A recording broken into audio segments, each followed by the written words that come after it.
ಈಗಿನ ಜನ್ರೇಷನಲ್ಲಿ ಹುಡುಗರನ್ನ ದುಡ್ಡಲ್ಲಿ ಎಳೆದ್ಬಿಟ್ಟು ಅವ್ರನ್ನ ರಿಜೆಕ್ಟ್ ಮಾಡಿಬಿಡ್ತಾರೆ, ಮದುವೆ ಆಗಲ್ಲ, ಇವ್ನು ಇಷ್ಟು ದುಡಿಯಲ್ಲ ಅಂದ್ಕೊಂಡು. ನಾಡಿದ ದಿನ ಒಬ್ಬ ತುಂಬ ಚೆನ್ನಾಗಿರೋ ದುಡ್ಡಿರೋನ್ನ ಮದುವೆ ಆಗಿ ಅವ್ನು ನಿಮಗೆ ಮನೆಯಲ್ಲಿ ಬೆಲೆನೇ ಕೊಡಲ್ಲ, ನಿಮಗೆ ತುಂಬ ಕೀಳಾಗಿ ನೋಡ್ತಾನೆ,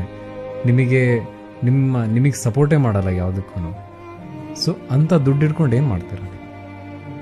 ಅದೇ ಇಲ್ಲಿ ಒಬ್ಬ ಒಳ್ಳೆ ಮನಸ್ಸಿರೋ ಹುಡುಗ, ಒಳ್ಳೆ ಆಂಬಿಷಸ್ ಇರೋವಂಥ ಒಬ್ಬ ಒಳ್ಳೆ ಹುಡುಗ ನಿಮಗೆ ಸಿಕ್ಕಿದ್ದ. ಬಟ್ ಅವನ ಹತ್ರ ದುಡ್ಡಿಲ್ಲ, ಇವತ್ತು ಅವನಿಗೆ ಅಂಥ ಕೆಲಸ ಇಲ್ಲ. ಬಟ್ ನೀವು ಅವನ ಜೊತೆ ಮದುವೆ ಆಗಿಬಿಟ್ಟು ಅವನಿಗೆ ಸಪೋರ್ಟ್ ಮಾಡಿದ್ರೆ ಅವ್ನು ನಿಮ್ಮ ಜೊತೆನೇ ಒಂದು ದೊಡ್ಡ ಸಾಮ್ರಾಜ್ಯ ಕಟ್ತಾನೆ. ಇಲ್ಲಿ ಯಾರು ದುಡ್ಡಿರೋವನ ಜೊತೆ ಮದುವೆ ಆಗಿಬಿಟ್ಟು ನೀವೊಂದು ಸ್ಲೇವ್ ಆಗಿರೋಕ್ಕಿಂತನೂ ದುಡ್ಡು ಇಲ್ದಿರೋವನ ಜೊತೆ ಮದುವೆ ಆಗಿ ಅವನಿಗೆ ಸಪೋರ್ಟ್ ಮಾಡಿ ನಾಳಿನ ಬಾಳಿನ ದಾರಿಯಲಿ ಒಳ್ಳೆಯ ದಿನಗಳೇ ತುಂಬಿರಲಿ.